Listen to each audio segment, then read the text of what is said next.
श्री स्वामी समर्थ. नमस्कार सर्वांना. स्वागत आहे तुमचं श्री स्वामी समर्थ कृपा या माझ्या यूट्यूब चॅनलवर. आजचा दिवस तुम्हाला सुखाचा, आनंदाचा आणि मंगलमय जावो हीच मी स्वामींच्या चरणी प्रार्थना करते आणि आज या नवीन व्हिडिओला सुरुवात करते. येत्या 2 ऑगस्टला म्हणजेच रविवारी आलेली आहे संकष्टी चतुर्थी. आषाढ कृष्ण पक्षात येणाऱ्या चतुर्थी तिथीला गजानन संकष्ट चतुर्थी या नावानेही ओळखलं जातं. संकष्टी चतुर्थीचा दिवस हा श्री गणेशाला समर्पित आहे. या दिवशी गणपती बाप्पांची मनोभावे पूजा केल्याने आपल्याला इच्छित फळ प्राप्त होत असते आणि आपल्या सर्व इच्छित मनोकामना देखील पूर्ण होत असतात. संकष्ट चतुर्थीचं व्रत केल्याने आपल्या जीवनातील सर्व समस्या, संकट आणि अडचणी दूर होतात आणि म्हणून कोणत्याही नवीन शुभकार्याची सुरुवात करण्यापूर्वी सर्वप्रथम गणेश पूजन केले जाते, जेणेकरून ते काम निर्विघ्नपणे पार पडेल. संकष्टी चतुर्थीच्या दिवशी गणेश तत्व जागृत असते आणि नेहमीपेक्षा खूप जास्त पटीने कार्यरत असते आणि म्हणून या दिवशी काही प्रभावी उपाय आणि सेवासुद्धा केल्या जातात. म्हणून आज या व्हिडिओमध्ये मी तुम्हाला एक अतिशय प्रभावी असा 11 तांदळांचा उपाय सांगणार आहे. तर रविवारी संकष्टी चतुर्थीच्या दिवशी तुम्ही उपवास नाही केला तरी चालेल, पण 11 तांदळाचा हा प्रभावी उपाय मात्र नक्की करा. हा उपाय केल्याने येणाऱ्या संकटातून बाहेर पडण्याचा मार्ग तुम्हाला सापडेल. तुम्ही करत असलेल्या प्रत्येक कामात तुम्हाला यश मिळेल. तर असा हा 11 तांदळांचा उपाय कसा करायचा आहे, कोणत्या वेळेत करायचा आहे, याबद्दलची संपूर्ण माहिती मी तुम्हाला आज या व्हिडिओमध्ये सांगणार आहे. यासाठी तुम्ही व्हिडिओ शेवटपर्यंत ऐका. चॅनलवर नवीन असाल तर सबस्क्राईब करा आणि असेच माहितीपूर्ण व्हिडिओ पाहण्यासाठी बेल आयकॉनला देखील प्रेस करा. तर बघा, तुमच्या मनामध्ये खूप दिवसांपासून एखादी इच्छा असते.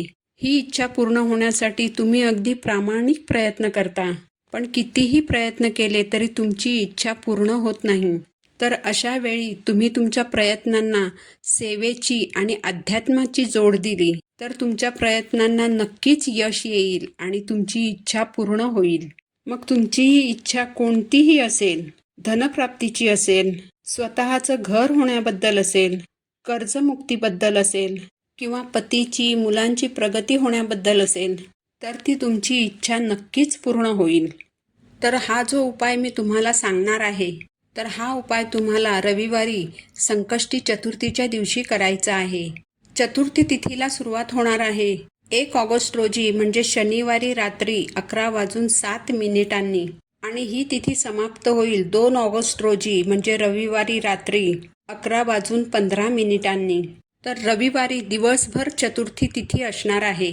त्यामुळे रविवारी अगदी सकाळपासून ते संध्याकाळपर्यंत जेव्हा तुम्हाला वेळ मिळेल तेव्हा तुम्ही हा जो उपाय आहे तर तो करू शकता. हा अत्यंत सात्विक असा उपाय आहे आणि हा उपाय जर तुम्ही अगदी श्रद्धेने आणि निष्ठेने केला तर तुमच्या आयुष्यात जी काही संकटं आहेत, ज्या काही अडचणी, समस्या सुरू आहेत, तर त्या नक्कीच दूर होतील. तर हा उपाय करण्यासाठी आपल्याला रविवारी संकष्टी चतुर्थीच्या दिवशी सकाळी लवकर उठायचं आहे. तुमच्याकडे जर पंचगव्य असेल तर ते अगदी थोडंसं आंघोळीच्या पाण्यामध्ये टाकायचं आहे. चमचाभर गंगाजल पाण्यामध्ये टाकायचं आहे आणि या पाण्याने तुम्हाला स्नान करायचं आहे. यानंतर सर्वप्रथम तुम्हाला तुमच्या देवघरातील देवांची विधिवत पूजा करायची आहे.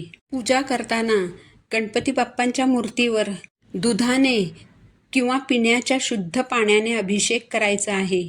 अभिषेक करत असताना तुम्ही ओम गम गणपते नमः या मंत्राचा जप करू शकता. याचबरोबर जर तुम्हाला येत असेल तर तुम्ही गणपती अथर्वशीर्षमचं पठण करू शकता.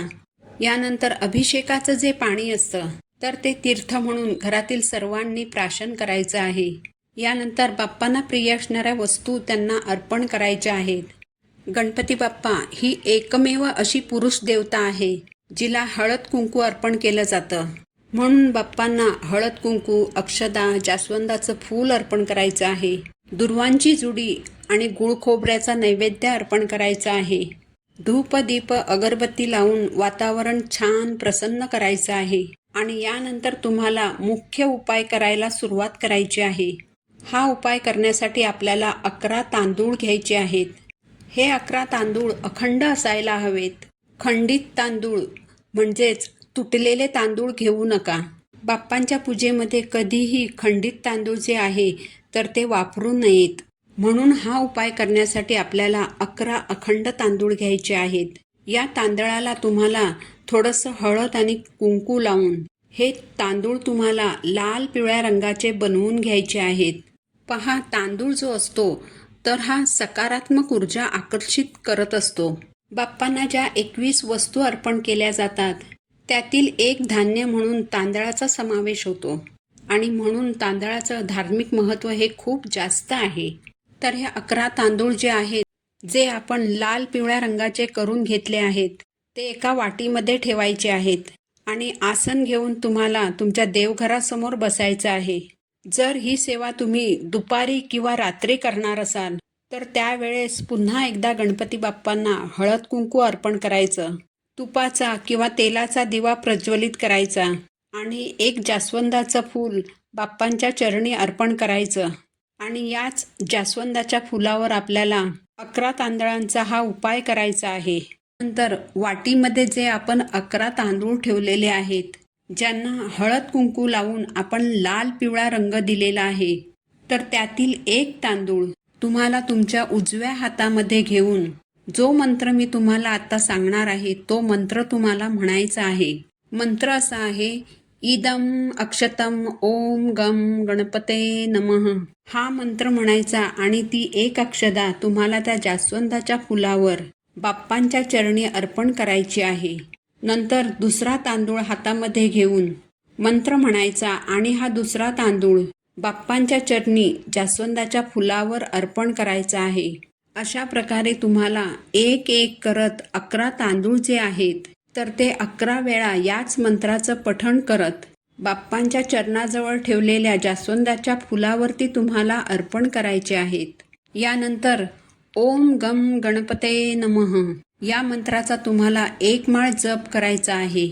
म्हणजेच 108 वेळा हा मंत्र तुम्हाला म्हणायचा आहे. याचबरोबर एक वेळ तुम्हाला गणपती अथर्व शीर्षमचं पठण करायचं आहे आणि दोन्ही हात जोडून बाप्पांना नमस्कार करायचा आहे आणि तुमच्या ज्या काही इच्छा आहेत, तुमच्यासमोर ज्या अडचणी, ज्या समस्या आहेत, त्या बाप्पांना सांगायच्या आहेत. तुमच्या इच्छा पूर्ण होण्यासाठी अगदी मनोभावे बाप्पांना प्रार्थना करायची आहे आणि तुमच्या आयुष्यात ज्या अडचणी, समस्या आहेत, तर त्यातून बाहेर पडण्याचा मार्ग दाखवण्यासाठी बाप्पांना विनंती करायची आहे. जे तांदूळ आपण बाप्पांच्या चरणी अर्पण केलेले आहेत तर ते दिवसभर, रात्रभर बाप्पांच्या चरणी राहू द्यायचे आहेत. दुसऱ्या दिवशी स्वच्छ स्नान केल्यानंतर हे तांदूळ तुम्हाला तिथून उचलायचे आहेत आणि छोटासा एक लाल किंवा पिवळ्या रंगाचा कापड घेऊन त्यामध्ये हे तांदूळ तुम्हाला बांधायचे आहेत.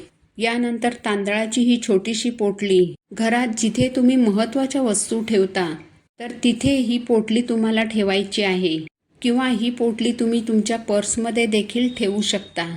यानंतर जेव्हा तुम्हाला वाटेल की तुमची इच्छा आता पूर्ण झाली आहे, तेव्हा हे तांदूळ तुम्ही गणपती बाप्पांच्या मंदिरमध्ये जाऊन बाप्पांच्या चरणी अर्पण करायचे आहेत. जर हे शक्य नसेल तर हे तांदूळ तुम्ही वाहत्या पाण्यात विसर्जित देखील करू शकता. तर अशा पद्धतीने आपल्याला 11 तांदळाचा उपाय जो आहे तर तो संकष्टी चतुर्थीच्या दिवशी करायचा आहे. जर तुम्ही संकष्टी चतुर्थीचा उपवास करणार असाल तर रात्री चंद्रोदय झाल्यानंतर, चंद्रदेवांची पूजा केल्यानंतरच तुम्हाला हे व्रत सोडायचं आहे. तरच त्या व्रताचं फळ तुम्हाला मिळत असतं. या दिवशी चंद्रोदयाची वेळ आहे रात्री 9:39 तर या वेळेनंतर चंद्राची पूजा करायची आहे आणि उपवास सोडायचा आहे.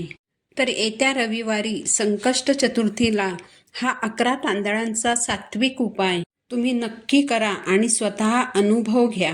ही अत्यंत महत्त्वाची माहिती मला तुमच्यापर्यंत पोहोचवायची होती. झालेली सेवा मी महाराजांच्या चरणी अर्पण करते. पुन्हा भेटू अशाच एका माहितीपूर्ण व्हिडिओसोबत. तोपर्यंत सर्वांना श्री स्वामी समर्थ.